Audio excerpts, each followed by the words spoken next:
पहले तो आप लोगों का धन्यवाद करता हूं कि आप आए। हमारे सोनीपत ज़िले में 14 तारीख को दादा कुशाल सिंह दहिया के बलिदान दिवस पर राज्य स्तरीय प्रोग्राम कर रहे हैं। उस राज्य स्तरीय प्रोग्राम में हमारे प्रदेश के यशस्वी मुख्यमंत्री सुबह 10 बजे वहाँ आएंगे।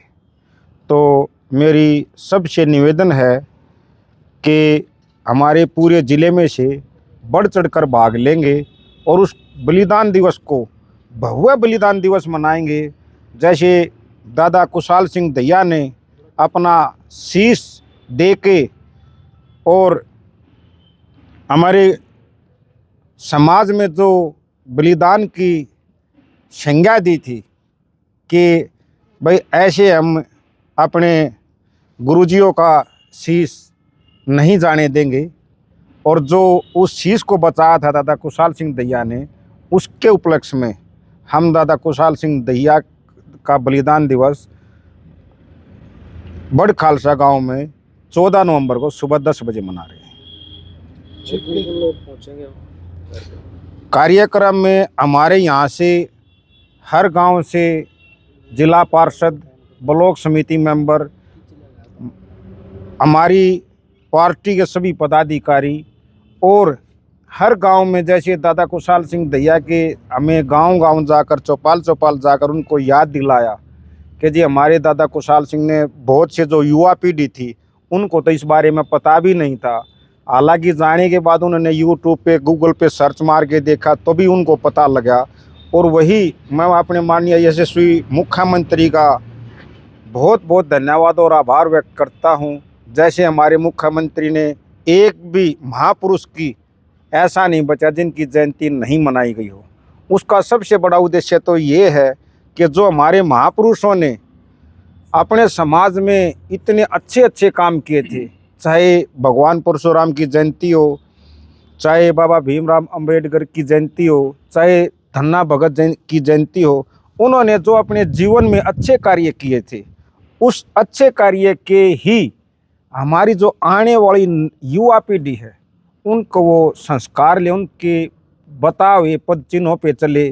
तो उनके बताए हुए पद चिन्हों पे 100% नहीं चलेंगे, 60% भी चलेंगे तो भी हमारा जीवन सफल हो जाएगा। जाने के लिए व्यवस्था क्या रहेगी या कैसे? जाने के लिए व्यवस्था जी, हमारा जो युवा पीढ़ी है सबके अपने दिल में ये है कि दादा कुशाल सिंह दहिया ने जो बलिदान दिया है उसमें हम बढ़ चढ़कर भाग लेंगे। और उस बढ़ चढ़कर भाग लेने में सब अपने गांव से ट्रैक्टरों में, ट्रेलियों में, साधनों में, अपने साधनों में, उस दिन आप देखोगे तो कई किलोमीटर का आपको भारी जाम मिलेगा। इतनी भारी संख्या में यहाँ से पहुँचेंगे। सोनीपत में ये बड़ा कार्यक्रम हो रहा है, क्या लगता है कि उस दिन गोहाना को सौगात मिल सकती है जिला बनाने की, या कोई और बड़ी सौगात मुख्यमंत्री जी देके जाएंगे क्या? देखो जी, मुख्यमंत्री प्रदेश के राजा हैं, और प्रदेश का राजा जब आते हैं तो हर जिले को ये होता है कि हमें कुछ न कुछ दे के जाएंगे। और मुख्यमंत्री तो कभी खाली हाथ गए नहीं, जब भी आते हैं कुछ न कुछ तो दे के जाते ही हैं। इसीलिए हर जिला ये चाहता है कि मुख्यमंत्री हमारे ज़िले में आए, मुख्यमंत्री हमारे ज़िले में आए। ये तो हमारा सौभाग्य है कि हमारे यशस्वी मुख्यमंत्री से आप रात के 12 बजे जाओगे तो 12 बजे भी मिलेंगे। जिलाध्यक्ष जी, अपना एकमात्र महिला विश्वविद्यालय, यहाँ पे 4 महीने से कर्मचारियों को तनख्वाह नहीं मिल रही थी। आप क्या सोचते हैं, क्या जारी नहीं होनी चाहिए थी? 2 महीने की अभी जारी हुई है लेकिन अभी भी पेंडिंग है। नहीं, उनकी जो जारी किसी कारण से बची हुई थी वो जारी हो चुकी, बजट आ गया जी। क्षेत्र में वैसे ग्रांट जारी की गई है, मंत्री जी ने भी 1 करोड़ 70 लाख रुपए के विकास कार्यों की बात की थी, लेकिन उसके बावजूद आज भी चाहे कथूरा चले जाए, मैम रोड चले जाए, जिस रोड पे भी जाएंगे आपको टूटे हुए रास्ते नजर आएंगे। कब तक इन पे कार्य शुरू है? अपने कथूरे वाले का भी काम जल्दी शुरू होने वाला है। और अपने जो सोनीपत से गवाना से जो गन्नौर को जो रोड जा रहा है खानपुर का आगे से, इसका टेंडर हो चुका है। और एक नया रोड अपने यहाँ गवाना से गन्नौर होते हुए बड़ौत निकलेगा। आने वाले समय में आप उस रोड को देखेगा, उसका तकरीबन कागजों में 90% काम हो चुका है। बहुत ही जल्दी उस पर काम शुरू हो जाएगा। टोल भी तो बढ़ गया है सर, टोल बढ़ गए हैं, आपकी बात ठीक है, पर आप लोगों को तो खुशी होनी चाहिए। आप टोल बढ़ गए, टोल तो आपको धन्यवाद भी करना चाहिए भाई। 3,000 रुपये में आप आगे 200 टोल हैं, एक 15 रुपये का टोल लगता है, 15 रुपये के टोल में एक चाय का प्याला आता है।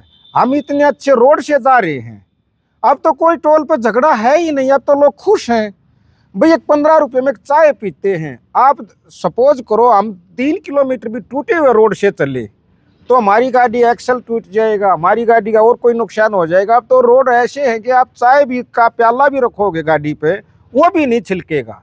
गोहाना के चारों तरफ टोल है, गोहाना वालों के लिए तो बहुत दिक्कत वाली बात है।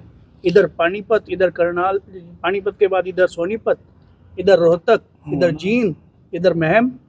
भाई साहब, आज हर आदमी, आप चाहे कोई भी है, जो माननीय प्रधानमंत्री ने यह 3,000 रुपये में 200 टोल किए हैं, इन 200 टोलों में आम आदमी को इतना ज़्यादा रिलीफ मिला है, कोई आदमी टोल का जिक्र ही नहीं करे। अब टोल भी लग रहे हैं और ये कभी ना कभी 200 की बजाय 300 हो गया तो 10 रुपये का टोल हो गया, फिर तो आप कभी जिक्र ये सवाल ही नहीं उठाओगे जी चारों तरफ टोल है। क्योंकि 10 रुपये पे आने जाने में कोई भी, अब तो 15 में भी नहीं कर रहे हैं। अध्यक्ष जी, आप संगठन से आते हैं, विपक्ष जो है ना वोट चोरी का आरोप लगाकर बड़े बड़े दावे कर रहा है, कुछ उन्होंने आंकड़े भी घोषित किए गए, क्या कहेंगे? देखो जी, अब उनके पास कोई मुद्दा तो बचा हुआ नहीं, और मुद्दा नहीं बचा हुआ तो ये वो कहते हैं कि वोट चोरी का। वोट चोरी का 6 महीने पहले वही कांग्रेस थी जो उनकी 5 सीट आई उन्हीं वोटों से आई, तब तो ये कह रहे थे हम सरकार लेके आएंगे, सरकार लेके आएंगे। वो 6 महीने बाद कहने लगे जी वोट चोरी होगी।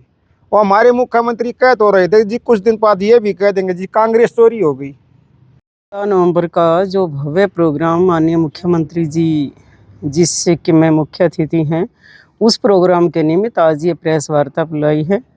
माननीय जिलाध्यक्षी, पूर्व जिलाध्यक्षी और हाँ आप सब कार्यकर्ताओं उसके साक्षी बनेंगे।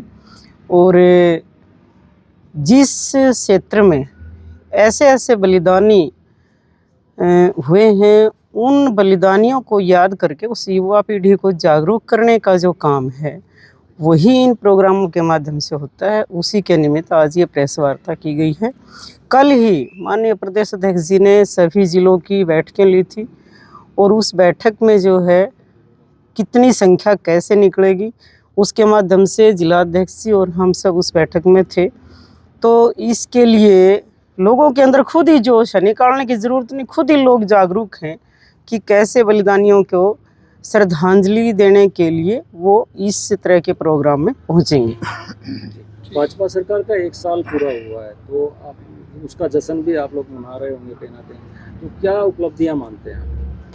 देखो, भाजपा ने जितने वायदे किए थे उसमें से लगभग 40% वायदे जो हैं 1 साल में पूरे करने का काम किया है। माननीय मुख्यमंत्री जी जहाँ भी जाते हैं कोई ना कोई किसी ना किसी हर ज़िले को सौगात दे करके आते हैं। और आप सब भी देख रहे हैं कि लगातार विकास की रफ्तार जो है वो लगातार चली हुई है। और 1 साल के अंदर इतना सारा काम करना, तो बचे हुए 4 साल में आप देखेंगे कि उस 4 साल में इस हरियाणा को बदलते हुए आप अपने प्रत्यक्षदर्शी होंगे। जी, 1 साल हुआ है, आप भी गोहाना से प्रभारी हैं। गोहाना में कौन सा ऐसा कार्य देखते हैं जो विशेष रूप से आपकी सरकार ने किया? नहीं, गोहाना में देखो जगह जगह स्टेडियम, हॉस्पिटल और कोई ना कोई ऐसे जैसे मंत्री जी भी लगातार यहाँ पर इस चीज़ के लिए, देखो जो चीज़ें पहले बनाई जाती हैं उनका खाका तैयार किया जाता है और बाद में एकदम से उनका विकास होते हुए आप देखेंगे तो करोड़ों की सौगात जो है मंत्री जी से भी बात होती है, मंत्री जी भी करते हैं। और यहाँ के अपने चेयरमैन साहब वो भी लगातार जो है प्रयास में है गोहाना को किसी ना किसी रूप में। और जब तक मतलब गोहाना ज़िले के रूप में नहीं बनेगा तो और जल्दी विकास की थोड़ी सी होती है। जब जल्दी गोहाना ज़िला बनेगा तो वो विकास जो है वो भी और जल्दी होगा। गोहाना जिला बनेगा, लेकिन तारीख नहीं बताएंगे? नहीं, तारीख तो देखो तारीख का नहीं होता, हर चीज़ भी इस पे सर्वे होता है, सर्वे करके। और सारी चीज़ें एकदम से थोड़ा होती हैं कि जुबान से बोल दिया, उस चीज़ के लिए बहुत से नियम हैं। उन नियमों पर जब खरे उतरेंगे तो उसके हिसाब से, जब माननीय मुख्यमंत्री जी खुद अपने मुंह से बोल चुके हैं कि जल्दी ही इनको सौगात देंगे ज़िले की, तो उसके लिए सर्वे चले हुए हैं और जल्दी ही सौगात मिलेगी।